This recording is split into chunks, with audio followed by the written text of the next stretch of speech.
sta per iniziare lo streaming, sta per iniziare, amici, perché è da più di 32 minuti che non avevo il segnale wifi, quindi bando ai preamboli. Volevo fare due corte live, forse ne faccio solo una.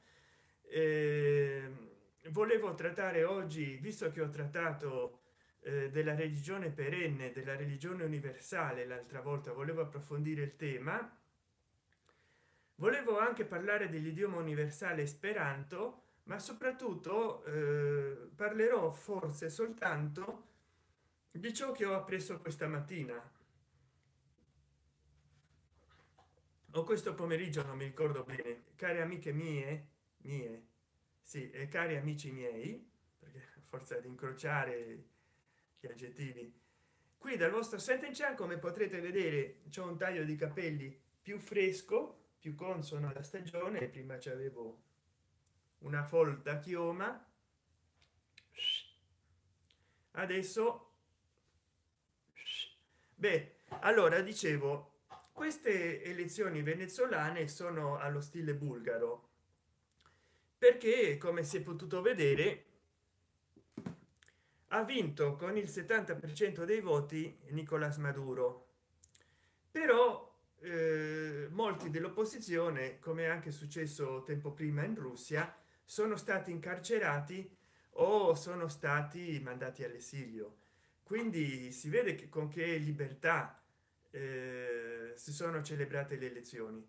Difatti meno del 35% degli aventi diritto al voto si sono presentati a votare. Gli altri i cittadini dove sono andati? O sono rimasti in casa o per lo più se ne vanno fuori, cioè vanno in esilio. Se nei telegiornali continuano a trasmettere quanto sia elevato il flusso di venezuelani che attraversano il ponte che unisce Venezuela a Colombia. Sono migliaia, forse decine di migliaia di persone ogni ora. Quindi soltanto il 35% o meno sono andati a votare, e poi non si sa se hanno tutti votato per Nicolás Maduro. Lui ha vinto al 70% su quel 35%. Gli altri milioni di persone già se ne sono andati, in parte in Colombia, in parte se ne andranno in tutta la regione latinoamericana e anche negli Stati Uniti. Forse vendranno anche in Europa e in Italia. Quindi noi ci dobbiamo soffrire anche questo esodo umanitario. Dopo l'esodo umanitario dei siriani, dei sudafricani, dei magrebini, degli arabi, dei medio orientali, di quelli del sud-est asiatico, adesso ci vendranno le persone in Italia del Venezuela, perché sì, signori e signore miei, in Venezuela c'è una dittatura di fatto. Quando alla gente la picchiano per la strada perché manifesta contrariamente al regime, quando non gli si permette di votare perché si sono chiusi dei seggi che si sapeva che lì non avrebbero votato per Nicolás Maduro, quando si bruciano le urne o quando si fanno cose del genere, come si dice che si siano fatte cose del genere, allora non c'è democrazia. Una dittatura può essere una dittatura autodefinitasi tale, oppure una dittatura dove si vota alla bulgara. Voi che siete molto giovani, beh, anche chi ha la mia età, quasi 50 anni, non era neanche nato quando c'è stata la primavera di Praga. E poi in Bulgaria, sempre che si votava, c'era il partito comunista che vinceva con il 70% dei voti, e c'era un 20-30% dei voti che lo prendeva il partito all'opposizione. Anche in Romania, in tutti questi stati ex comunisti, in teoria era un partito all'opposizione, ma in pratica era un altro partito comunista travestito. C'aveva impiegati, dirigenti, amministratori statali che facevano finta di avere una voce contraria al partito comunista ufficiale, ma in pratica poi faceva da cassa di risonanza al partito comunista che amministrava anche le sorti dello stato. Allora io dico, in Italia si vota sempre di meno, si è arrivati a questo stallo politico proprio perché i cittadini non votano. Allora nessuno ha avuto.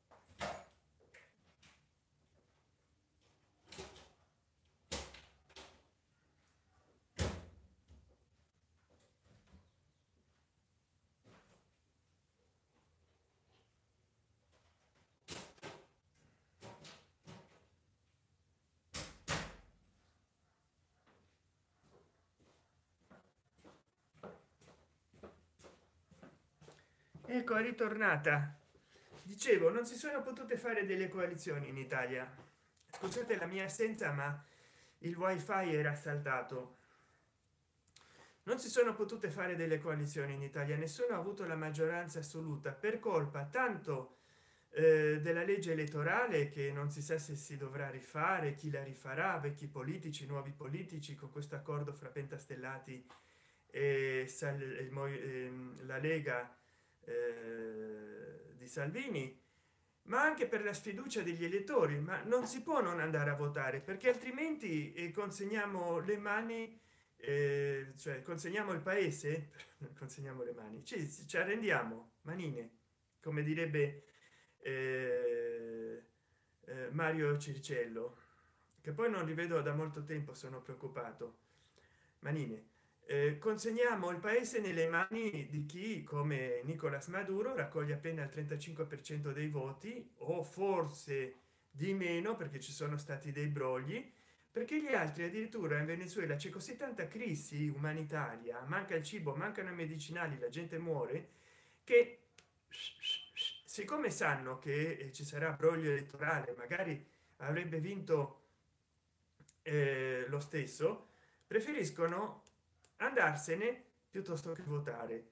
E in Italia a che ci ridurremo, come al Venezuela? No, bisogna andare a votare. Io insisto sempre, anche se non serve a molto, ma votano 70, il 70% delle persone, votano il 90% delle persone, votano il 30% delle persone, non cambia nulla, perché basta che votano due persone o una persona. Se votava una persona Nicolás Maduro, lui vinceva lo stesso. Votava lui, andava solo lui a votare sotto scorta e vinceva. Quindi a questo ci vogliamo ridurre noi in Italia, non votando? eh? L'astensionismo non fa bene, perché legittima qualsiasi cosa. Poi è comodo anche da parte nostra, no? Noi italiani ci abbiamo sempre lo sport del lamentarci, lamentarci sempre, lamentarci per lamentarci. Ah, hai visto chi ha vinto, ha visto, non mi piace come governa la Raggi, ancora non ha tolto lo sporco. Ma tu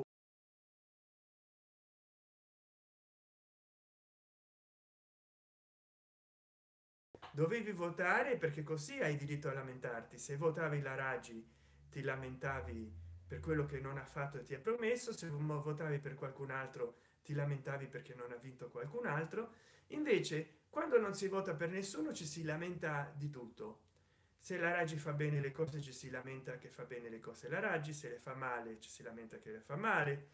Eh, allora dicevo, dove andremo in Italia? Andremo verso il Venezuela di oggi, che ci sono delle elezioni bulgare perché la gente non va a votare perché tanto è inutile là, che la gente viene perseguita per le strade. Vabbè, ancora in Italia non succede questo, lo so, ma a cosa ci ridurremo se non andiamo a votare?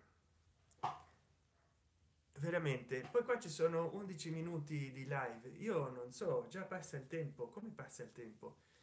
E veramente io non credevo di aver fatto 11 minuti di live. Boh, si vede che sta conteggiando anche il tempo che il wifi si è interrotto e io sono rimasto aspettando. Allora io dico, infatti io mi volevo anche vestire un po' elegante per fare un film sull'idioma universale speranto, parlando di religioni universali, dell'universalità dei culti religiosi, della religione universale, come ho parlato nell'ultimo video. Però ecco, se c'ho, visto che c'ho poco tempo, tra poco sono le 11 e non vorrei stare fino a mezzanotte con il wifi che mi salta ogni momento, poi magari non c'ho tempo di caricare nulla. Allora vi dicevo, la notizia che ho saputo oggi, della quale ho voluto parlarvi, è stata proprio questa: in Venezuela vince Nicolás Maduro con il 35% dei voti o meno, e questo perché è lui stesso a convalidato le elezioni. Non è andato quasi nessuno a votare, quindi sono state delle elezioni bulgare. Politici arrestati dell'opposizione, partiti messi al bando e gente che emigra perché c'è fame, manca l'acqua ossigenata e la carta igienica, manca il cibo, stanno in pauperrime condizioni. E niente, lui convalida il voto, gli dà valore. Ma veramente delle elezioni così hanno valore? Pensateci, gente, che potrebbe succedere lo stesso in Italia. Poi, fra le altre cose, io ho ascoltato, ho chiuso subito il telegiornale e sono andato a riposare, a dormire, perché un par di palle che tanto YouTube non mi sponsorizza per il momento più. Mi raccomando, se questo video vi interessa e avete dei suggerimenti, dei commenti, lasciateli sotto e condividete questo video, mi aiuterete molto. Dategli like perché anche i vostri contatti, amici, parenti e familiari possano dire la loro sotto questo video. Voglio sapere cosa ne pensate voi di questi argomenti, quindi mi raccomando, se potete commentate e commentate sotto il video. Ho sentito oggi che no, che Mattarella mi sembra che ha detto non si farà un governo tecnico, un altro governo tecnico, come sempre ce ne sono stati già dagli anni di Aldo Moro, di Andreotti, eccetera. Per fortuna non ci sarà da dopo Mani Pulite e Tangentopoli un governo tecnico amato, queste cose. Meno male, ho detto io, ma subito hanno detto questo governo sarà un governo politico. Eh, eh, come direbbe Giorgio Bracardi, tin, che te frega, tin, governo tecnico Fangala, governo politico ora sarà Fangala, tin. Ritornando flematici, io dico, quale governo non è politico? Se si vota il governo attraverso le elezioni politiche, lo dice anche il nome, tutti i governi nazionali sono politici perché suffragati dalle elezioni politiche. Gente, ma quanto di più basico c'è sta nella grammatica. I governi sono politici perché sono eletti i rappresentanti del Parlamento, del Senato e della Camera dei Deputati nelle elezioni politiche, non nelle elezioni amministrative. Ne consegue che tutti i governi nazionali siano politici.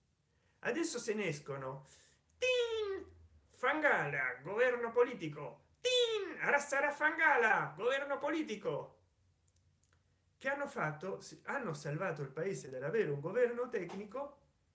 Non so se l'ha detto anche Di Maio questo, che in lui si capisce che va d'accordo con i congiuntivi, no? Sembra Totò quando parla, non Totorina, Totò il comico. eh, Antonio De Curtis, no? Totò il comico. Abbiamo fatto il governo politico per non fare un governo tecnico, ma il governo politico è quello che esce da ogni elezione politica, capito? Che si sono fatti, che si sono inventati? Nulla, non so. L'avete letto i Promessi Sposi? C'è un capitolo, uno esclusivamente dedicato alla zecca Garbugli, che è l'avvocato che parla per le rime tutto attorcigliato perché Renzo va che doveva sposare Lucia, ma Rodrigo, don Rodrigo, glielo vuole impedire perché vuole lui uscire con Lucia. Allora Renzo va dall'avvocato e l'avvocato, sapendo chi è don Rodrigo e quanto pericoloso è lui con i suoi bravi, fa di tutto, ingarbuglia le sue frasi per non far capire a Renzo che lui non vuole far nulla, perché don Rodrigo aveva detto questo matrimonio non si ha da fare. Allora l'avvocato, che non vuole rischiare la sua pellaccia, gli fa dei garbugli verbali, citazioni in latino, tutte cose, gli parla con termini legali, giuridici, amministrativi, gliele ingarbuglia tutte per poi sgarbugliargliele e lui non ci capisce nulla, tant'è vero che paga profumatamente l'avvocato per andarsene senza aver risolto nulla. Questo è il riflesso della nostra classe politica, la zecca Garbugli dei Promessi Sposi. Se voi riuscite a trovare qualche brano oppure il capitolo intero dei Promessi Sposi in internet della zecca Garbugli, vedete voi, vedete che classe di politici abbiamo noi, incluso purtroppo che mi stanno illudendo, disilludendo, mi hanno illuso i pentastellati. Qua c'è solo una stella, no, loro ne hanno 5. Che allora dicevo, abbiamo un governo politico. Oh, che sorpresa, abbiamo un governo politico finalmente. Ma perché tutti gli altri non erano politici? Primo perché escono sempre dalle elezioni politiche i governi in Italia, non è che escono dalle elezioni apolitiche. Secondo perché sono governi formati da politici. Altre parentesi, va detto che anche i cosiddetti governi tecnici non sono fatti da gente estranea alla politica, ma da gente che fa politica e appartiene alle fila politiche. Quindi quando si dice governo tecnico, si dice governo libero di fare quello che vuole perché non votato dalla gente, ma sovvenzionato o appoggiato da banche, enti creditizi, corporazioni, interessi lobbistici. Quello è il governo tecnico. Di politici che non sono eletti dalla gente, per quello un governo tecnicamente messo lì, studiato a tavolino, come le droghe sintetiche, che sono droghe di disegno. Si può dire che il governo tecnico è un governo di disegno, è un compromesso fra tutte le varie forze politiche che non vogliono riandare alle elezioni. Invece il governo, quando passa attraverso le elezioni, che poi fanno quello che vogliono dopo aver promesso cose diverse, è un governo politico. Quindi adesso loro ci propongono un governo di transizione politico.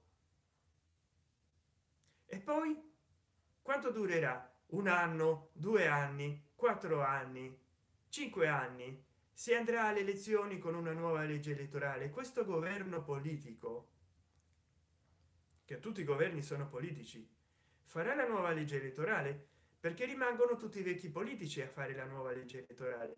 Cioè, a parte Di Maio e come si chiama il leghista, eh, vabbè, me lo sono scordato, c'è un promedio di 60-65 anni nella Camera dei Deputati e di 70 anni nella Camera dei Senatori, nel Senato. Quindi, a parte Salvini e Di Maio, che hanno più o meno la mia età, 50 anni, 40-50 anni, nel Senato hanno un promedio di 70 anni e fra i deputati, i parlamentari, hanno un promedio di 50-60 anni, 70, anzi forse verso i 65-70 anni, un promedio, qualcuno ce n'ha molti di più.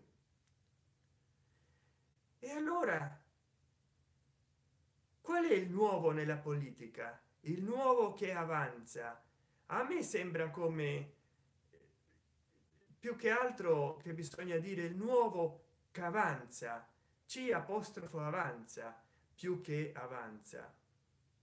Poi in questi giorni ha fatto un freddo spettacolare, allucinante, perché è ritornato alla neve in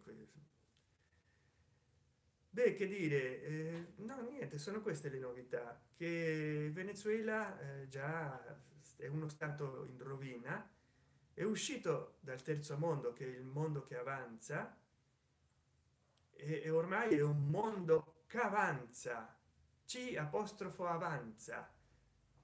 Il Venezuela e già è oltre il quarto mondo, perché il quarto mondo è il mondo che retrocede, in via di retrocesso. Venezuela sta per diventare il quinto mondo, il mondo che sta fermo, che non può più indietreggiare, non può più involvere, ma fra poco, se continua così, sarà il sesto mondo, il mondo dei paesi che sono spariti, come la Repubblica Popolare di Campuchea, Cambogia, durante il governo di Pol Pot e dei Khmer Rossi, che in pratica è sparito come paese. Allora io vorrei sapere da voi cosa ne pensate. Si diceva una volta che l'Italia si sarebbe ridotta come la Grecia. Per fortuna non è ancora successo, ma la Grecia sta nell'orizzonte politico italiano. Che ci saremmo ritrovati come la Spagna. Non ci ritroviamo come la Spagna, stiamo un po' meglio, ma la Spagna sta molto vicino all'Italia. Adesso io mi domando se con l'astensionismo e la diffidenza politica che abbiamo e l'inefficacia politica, se ci ridurremmo invece come Venezuela, dove un presidente si ricandida magari oltre il limite dei mandati che la Costituzione gli permette e vince sì con un 35% dell'affluenza, un 70% dei voti a suo favore, del 35% dell'affluenza, ma perché l'altra parte della cittadinanza, cioè non quel 35% dei cittadini ma tutti gli altri, preferiscono direttamente fare le valigie e andarsene. Basta guardare nei telegiornali internazionali il ponte che collega Venezuela con Colombia per vedere come migliaia di persone ogni ora lo attraversino, se non decine di migliaia, per dichiararsi rifugiati in Colombia e andare a vivere in tutto Latino America e anche negli Stati Uniti. Forse fra poco li riceveremo anche in Europa, perché c'è una crisi, un'emergenza sanitaria e umanitaria impressionante. Si vive peggio che in Siria, che in Libano.